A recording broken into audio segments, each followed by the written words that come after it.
சின்ன மருமகள்ல அடுத்து நடக்க போகுதுன்னு வாங்க பார்க்கலாம். வேற வழியே இல்லை, எப்படியாவது தமிழ்ச்செல்வி கிட்ட தான் போய் உதவி கேட்கணும் அப்படின்னு சொல்லிட்டு சாவித்திரி நினைக்குது. இங்கே சாவித்திரிக்கு எல்லா விஷயமும் தெரிஞ்சு போச்சு.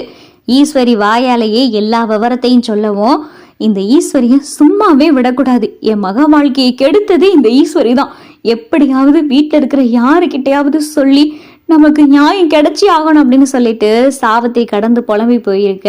கோயிலுக்கு தமிழ், காவியா, மலர் 3 பேரும் சாமி கும்பிட வந்திருக்காங்க. கோயில் வாசல்லே பார்த்தா சாவித்திரி உட்காந்துருக்கு.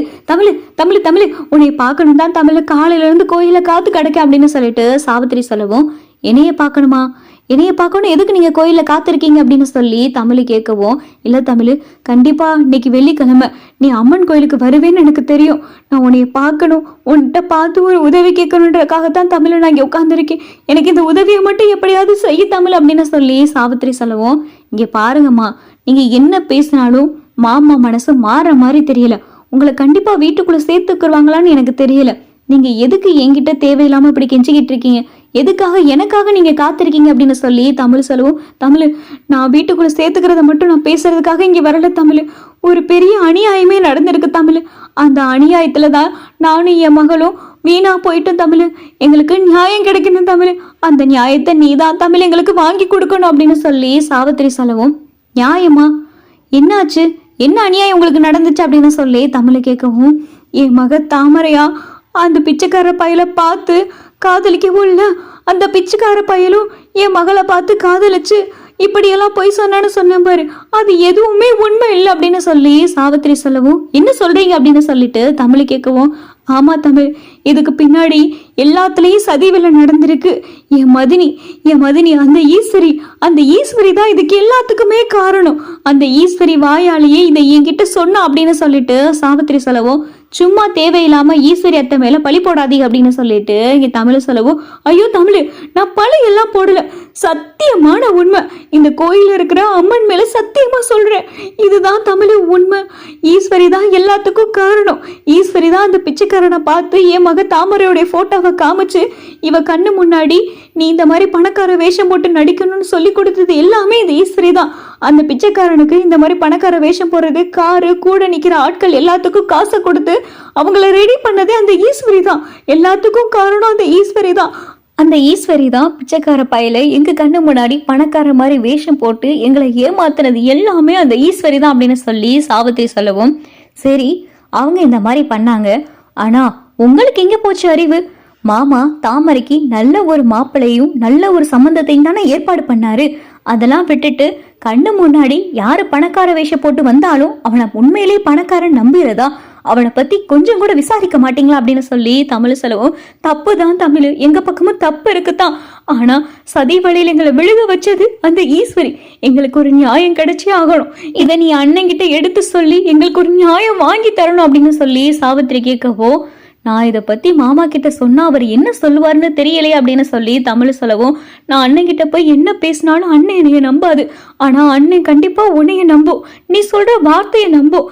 இது உண்மை தமிழ், எங்களுக்கு நியாயத்தை வாங்கி கொடு தமிழ். கண்டிப்பா எங்களுக்கு ஒரு அநியாயம் நடந்திருக்கு, அந்த அநியாயத்துக்கு நீ நியாயம் வாங்கி தர மாட்டியா?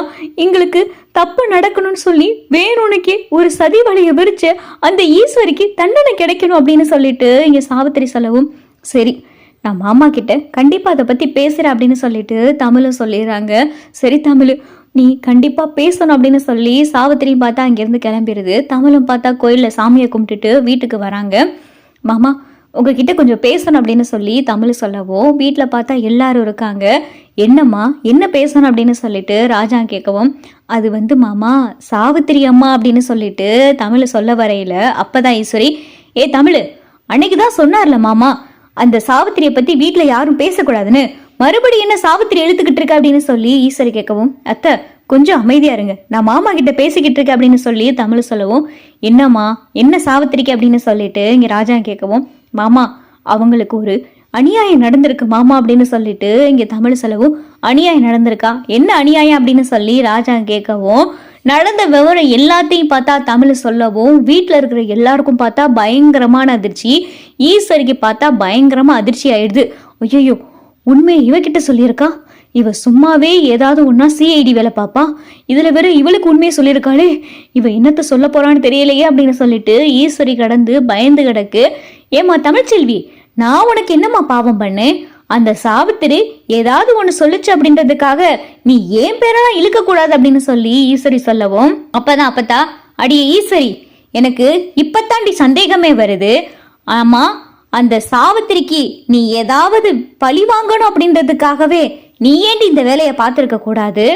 ஏன்னா அவளும் அவ மகளும் சேர்ந்து போஸோடைய வாழ்க்கையில விளையாண்டாளுக, அதுக்கு பழி வாங்குற விதமா நீ ஏண்டி இதை பண்ணிருக்க கூடாது அப்படின்னு சொல்லி அப்பத்தா சொல்லவோ, அப்பதா ஈஸ்வரி, ஐயோ அத்தை, நாளா எதுவும் பண்ணலத்த, அது எப்படித்த, உங்க மகளா உங்க பேத்தியா 2 பேரும் சேர்ந்து ஒரு பிச்சைக்கார பைய கோடீஸ்வர வேஷம் போட்டு வந்தா, அவனை உண்மையிலேயே பணக்காரன் நம்பி அவனை பத்தி எதுவுமே விசாரிக்காம கண்மூடித்தனமா அவ என்ன சொன்னாலும் நம்பி அவனை கல்யாணம் பண்ணிக்கிட்டது உங்க பேத்தி, அதுக்கு துணையா இருந்தது உங்க மக.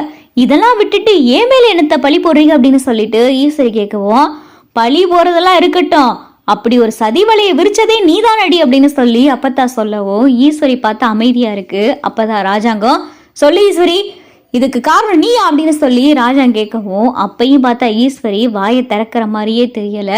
மாமா, இதுக்கெல்லாம் காரணம் ஈஸ்வரி அத்தை தான். இத கூட வந்த அந்த பிச்சைக்கார அண்ணே காமேஷ் பிச்சை அவரே சொல்லுவார் அப்படின்னு சொல்லிட்டு தமிழ் பார்த்தா கூட காமேஷ் பிச்சையவே கூட்டிட்டு வந்திருக்காங்க. ஐயோ, இவனும் வந்துட்டானே அப்படின்னு சொல்லிட்டு இங்க ஈஸ்வரி பார்த்தா திருன்னு முடிச்சுக்கிட்டு காமேஷ் பிச்சையை பார்க்கவும், ஐயா, இப்ப அம்மா சொன்னது எல்லாமே உண்மைதான்.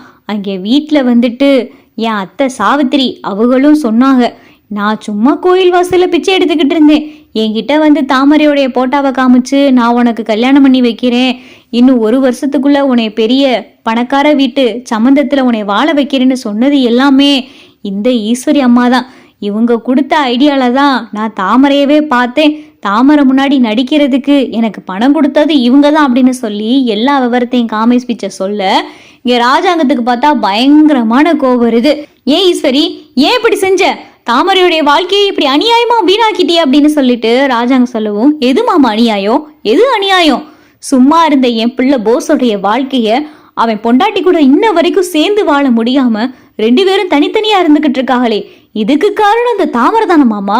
அப்படிப்பட்ட அந்த தாமரைக்கு நான் கொடுத்த தண்டனை தான் இந்த கல்யாணம் அப்படின்னு சொல்லி ஈஸ்வரி பார்த்தா எகத்தாளமா பேசவும், இதே இது ஓ மகளா இருந்தா இந்த மாதிரி ஒரு பிச்சைக்காரனுக்கு கல்யாணம் பண்ணி வைப்பியா அப்படின்னு சொல்லிட்டு இங்க ராஜா கேட்கவும், நீங்க தான் நம்ம குணத்தையே பார்ப்பீங்க, குணம்தான் எங்களுக்கு முக்கியம், நல்ல குணம் உள்ளவனா இருந்தா போதும், எங்களுக்கு வீடு சொத்து பத்தெல்லாம் தேவையில்லை, பிச்சைக்கார பயலா இருந்தாலும் அவன் நல்ல குணமுள்ளவனா இருந்தா போதும்னு சொல்லுவீங்களா மாமா? அதே மாதிரி இவன் நல்ல குணமானவன் தான், என்ன சொத்து பத்து கிடையாது, பிச்சை எடுக்கிறவன். என்னைய பொறுத்தளவு எனக்கு ஒன்று செஞ்சா அதை நான் திரும்ப செஞ்சு காட்டுவேன் மாமா அப்படின்னு சொல்லி இங்க ராஜாங்கத்துக்கிட்டே பார்த்தா வில்லத்தனமா ஈஸ்வரி பேசவும், ராஜாங்கத்துக்கு பார்த்தா கோபம் வந்துருது. இனிமேல் நீ இந்த வீட்டுல இருக்கக்கூடாது அப்படின்னு சொல்லிட்டு ராஜாங்கம் பார்த்தா முடிவெடுத்துறாரு. ஈஸ்வரிக்கு பார்த்தா அள்ளு விட்டுருது. மாமா அப்படின்னு சொல்லிட்டு ஈஸ்வரி கேட்கவும், உனக்கும் தண்டனை நான் கொடுத்தே ஆகணும்லாமா அப்படின்னு சொல்லிட்டு ராஜாங்கம் பார்த்தா ஈஸ்வரிக்கு தண்டனை கொடுக்க போறாரு.